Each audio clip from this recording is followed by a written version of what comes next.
Bonjour à tous. Donc dans cette vidéo, nous allons regarder donc l'exercice résolu page 60, donc le livre scolaire première spécialité physique-chimie.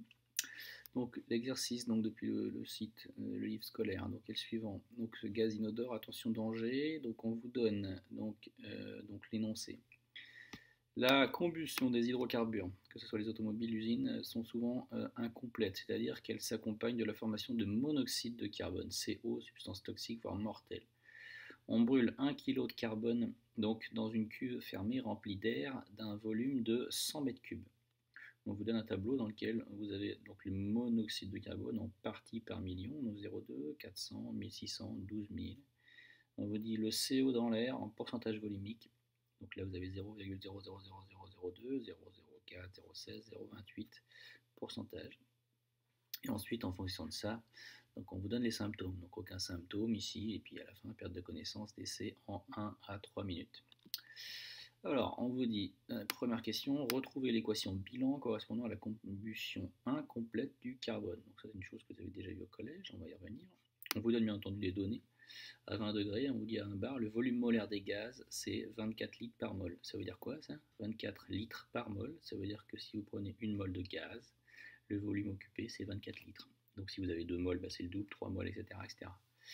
La masse molaire du carbone et de l'oxygène. On vous dit de dresser un tableau d'avancement correspondant en supposant que le dioxygène est en excès. Complétez donc les deux premières lignes et on vous dit de calculer l'avancement maximal Xmax en déduire la quantité de monoxyde de carbone formée. Alors, question, il y a encore une question. Question 4. L'atmosphère de la cuve constitue-t-elle donc un risque potentiel? Donc en gros, il faut ensuite aller comparer par rapport aux valeurs qui sont données ici. Ensuite, on vous dit donc toxicité à 2% de CO2 dans l'air, l'amplitude respiratoire augmente à 10%. On vous dit sur le CO2 à 10% peuvent apparaître des troubles visuels, des tremblements et des sueurs. À 25%, un arrêt respiratoire entraîne le décès. Donc d'après Wikipédia. Alors première question, analyse de l'énoncé. La combustion est une réaction avec le dioxygène, c'est ce que vous avez vu au collège. Donc ici, pour écrire donc la combustion qui est incomplète, donc vous écrivez qu'il y a du carbone, vous écrivez qu'il y a du dioxygène, et vous formez du monoxyde de carbone. Vous équilibrez donc avec les coefficients stoichiométriques de manière à ce qu'il y ait conservation, donc bien entendu, donc conservation des éléments. Donc ici, vous avez donc 2 oxygènes, vous êtes obligé donc de mettre un 2 ici, et si vous mettez un 2, vous faites apparaître en tout 2 carbone, donc vous êtes obligé de mettre un 2 ici. Question numéro 2, on vous dit il faut toujours donc 3 lignes dans un tableau d'avancement, état initial, intermédiaire et final. Alors, le tableau d'avancement, une fois que vous avez donc écrit l'équation, vous écrivez l'équation, état initial. Donc il faut donc ici calculer la quantité de matière initiale, on va y revenir ensuite. On vous dit que le dioxygène est en excès. J'espère que ça vous paraît évident que dans l'air, quand vous faites une combustion, vu le volume mondial, il y a peu de chances qu'on arrive à le mettre limitant. Et ici, donc, on met une flèche simple et on arrive ici donc à 2 CO. Donc on met 0 au départ en supposant qu'avant que la réaction de ce fascien n'ait pas été formée. À l'état intermédiaire, vous écrivez la quantité de matière initiale moins le nombre stoichiométrique fois l'avancement, moins 2x. Et ici, 2, puisque le coefficient stoichiométrique c'est 2 fois l'avancement x, puisque initialement il y en avait 0. Donc en fait, vous pouvez très bien dire 0 plus, mais ça revient à plus 2x, donc 2x. À l'état final, vous remplacez l'état intermédiaire en remplaçant x par xmax. Alors ensuite, pour la quantité de matière de carbone ici, regardez bien, on vous dit, donc on applique la formule, petit n égale petit m sur grand M, effectivement ici, dans le sujet, on vous donne ici une masse de 1 kg de carbone. Donc si vous avez une masse, vous utilisez cette formule-là donc avec la masse molaire qui vous est donnée, et dans ce cas-là, vous faites attention juste aux unités quand même. Dans cette formule-là, il faut que la masse soit en grammes, alors qu'ici vous avez des kilos, c'est pour ça qu'ici ils ont fait 1,0 fois 10 puissance 3. Vous divisez par 12 et vous allez obtenir 83,3 mol. Ensuite, on vous demande de compléter la dernière ligne du tableau pour trouver Xmax. Alors, si lui il est en excès, forcément lui est limitant. S'il est limitant, à l'état final, il est entièrement consommé. Si la réaction est totale. Et là, elle l'est puisqu'il y a une flèche simple. Donc ici, s'il est entièrement consommé, ça veut dire qu'à l'état final, il n'y en a plus. Ça vaut 0. Donc ça veut dire que 83,3 moins 2xmax égale 0. Donc dans ce cas-là, vous en obtenez xmax égale 83,3 divisé par 2, c'est-à-dire 41,7.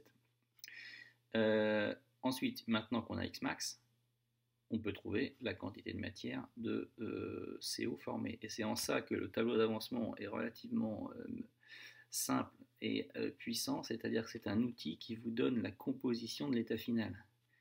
Une fois que vous avez Xmax, vous connaissez donc la quantité de matière de l'espèce qui s'est formée, puisque je vous rappelle que dans un tableau d'avancement, il n'y a que des quantités de matière.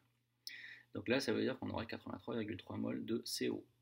Et ici, maintenant qu'on le sait, on s'en aperçoit assez facilement. Si on avait 83,3 mol de C, sachant que 2 mol de C donne 2 mol de CO, et bien en même c'est les mêmes proportions. Donc ça veut dire que ici, si vous avez consommé les mêmes proportions, donc si vous avez 2 mol de C, vont produire 2 mol de CO. Donc si vous avez 83,3 mol de C, ben vous aurez 83,3 mol de CO.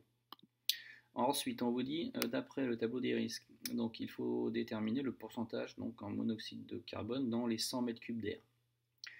Alors, le volume occupé donc, par une mole de gaz vaut 24 litres. Ça, c'est les données. C'est important de comprendre ça. C'est le volume molaire.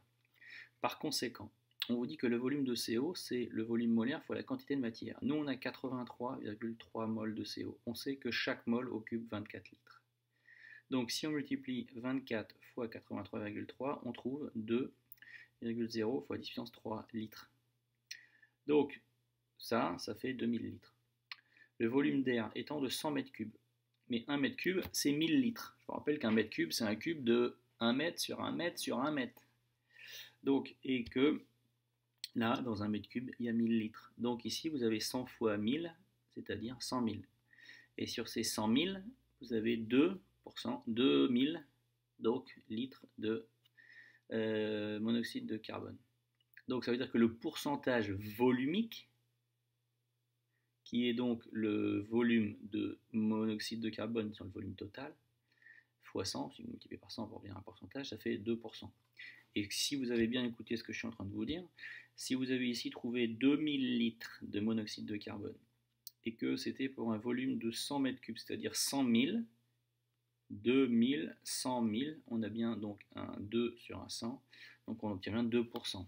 Ensuite, vous revenez au tableau, et quand vous revenez au tableau, on est donc à 2%. Donc à 2%, on vous dit que vous êtes supérieur à 1,28, bon, c'est assez logique. Et ensuite, on regarde à 2%, donc on est supérieur à 28. Donc si on est supérieur à 1,28, donc perte de connaissance immédiate, décès en 1 à 3 minutes. Donc ça veut dire que le risque, c'est le décès de la personne si on est dans ces conditions-là. Voilà, donc j'espère que cette vidéo vous sera utile.